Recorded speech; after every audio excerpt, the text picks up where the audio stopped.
Welcome back, everyone, to another Friday episode of Major Money. And Fridays, as always, that means I have Ross joining with me. And if you notice, I am in an unusual spot. I'm at my parents' house, and they actually live in Tennessee. Prize Picks is available in Tennessee and in some other states as well that don't frequently have a lot of sports betting or different types. The difference is they have a thing called Arena, and it does change a little bit. So, for example, in Tennessee, I can't do college football bets, but we came up with a solution. Ross sent me some screenshots, so we are going to have some college football props for y'all today as well. Couple housekeeping items that we always just got to do. Caleb Williams free square, still 2 days, 18 hours to get that.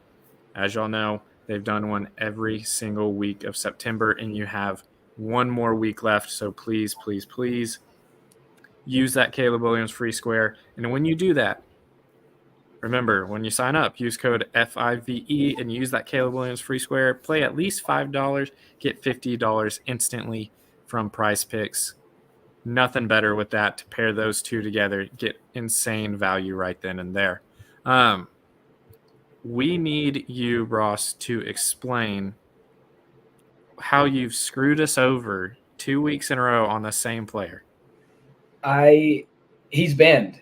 There's nothing else to talk about. He's banned. Travis Hunter has been officially banned, at least from my picks. I cannot put faith in him anymore. The first week we lost by half a yard, and I said, you know what? He got a lot of receptions that game. I think he had like 12 to 14 in that game. And I was like, okay, the receptions are low. It's 7.5. Let's throw it out there. And he finished with 7, and they went to overtime. So it was a very up and down type of week for us. We're looking to bounce back, but Travis Hunter for me is absolutely banned. I can't pick him anymore. I can't. I'm not even gonna do it on my own picks. He's done. I'm all set with it. Yeah, I mean, I trusted you last week. I needed one more Travis Hunter catch for 175, and over a 20x. And, when we went to overtime, I thought we hit it. Well, I thought we were going to hit our first family play too. Unfortunately, we did not. He forced the fumble too, so it was like salt in the wound that he made the play. But we are back with a brand new day, and eventually we're going to hit a family play, and today might be that day. So, Ross, what is your family play? All right, my family play for all the Miami fans out there, we are going Cam Ward over 314.5 passing yards. They play tonight. They play in a couple of hours. They're at home. They play Virginia Tech, whose defense isn't super scary this year. I know years prior they've had a decent defense, but I mean Cam Ward's the hottest player in football, probably in the National Football League and college football. I think he's the guy. When you're thinking football right now, I'm thinking Cam Ward. He has the stuff. He didn't hit it in his first game, but if you look at the stats right there, he's pretty much been super solid to go in. He's 4 for 5. The offense is hot. I think they're going to be really good. I think they're going to blow this team out of the water, and it's going to be with Cam Ward going over that passing yards. I would play this all the way up to like 320. I'd probably go 319.5 because I think you can get 320 plus. If the lines have moved a little bit, but definitely over this passing yards. I love this for our family play today. I think that he's hunting for the Heisman too. I think they're hunting for him to get the Heisman. I mean, his stats are so inflated. Even in a lot of instances where other teams will like pull back or take out their guy. I'm not saying he's played every down of every game, but they've left him in and calling shots. Like Miami's looking to do some damage and get some of those style points in the ACC. That is not great. So Cam Ward, anytime you can get him, it sounds pretty good. His overs just feel like they're hitting every time, and it's 314.5. That's astronomical. So for my family play, I'm going to go over to the MLB end of the regular season here. We're going to go pitcher strikeouts, Garrett Crochet. We are going to go over 5Ks against the Detroit Tigers. Now, they purposely moved Garrett's start so he's playing Detroit because they're trying to make sure they don't make the playoffs, which side note, is absolutely great for sports. Teams that are like trying to not let other division teams or who they consider rivals not make the playoffs is incredible. I don't care if you're the worst team in MLB history. Try to win that game. So this might be the first game the White Sox are trying to win in 3 months. And Detroit's fighting for that playoff spot and have been much better as of late. But if you actually look at their save percentage and how much they're striking out, that's actually skyrocketed a lot. They were not a great strikeout team to begin with. They were 24th in the MLB in strikeouts, so that means they strike out a lot compared to other teams.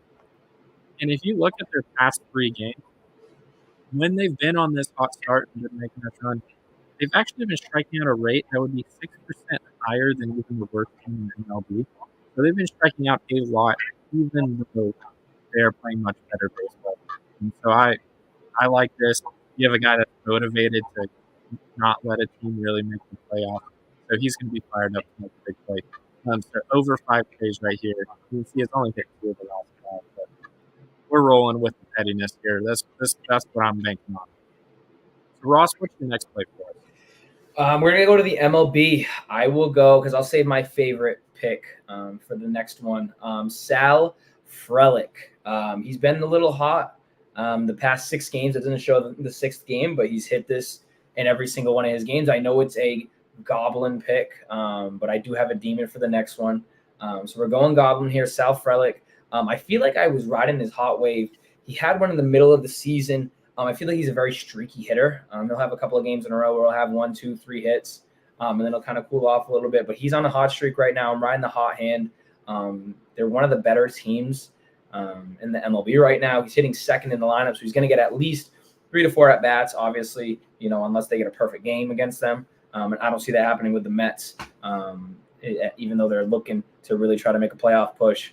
I like this over for sure. And I think he's going to definitely at least get 1 hit. Even if he doesn't get a runner or an RBI, I think he gets a hit today. So if you want to take that, I think it was a demon play for him to have a single today. Try to go look at that. In my next play, we're going to the biggest game, college football of the weekend, Alabama, Georgia, Jalen Milroe. He's hit this every game this year. I know it's obviously a small, little resume for the season. They only have 3 games, but Jalen Milroe, hottest, biggest game of the season for them. Alabama, Georgia, every single year, it's always going to be a shootout.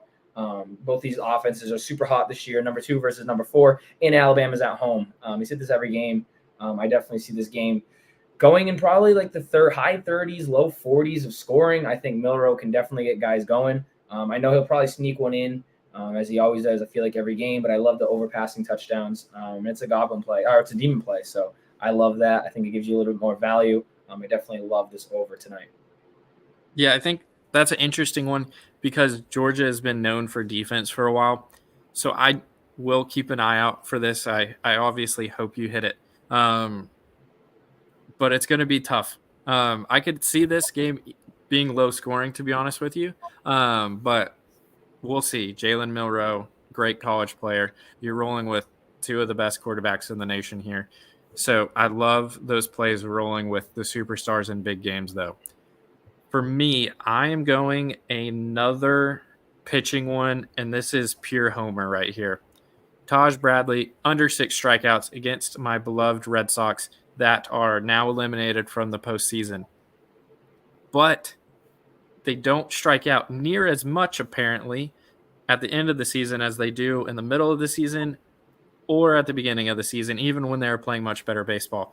Maybe it's because some players have been out that are better net positive players, but strike out a little bit more.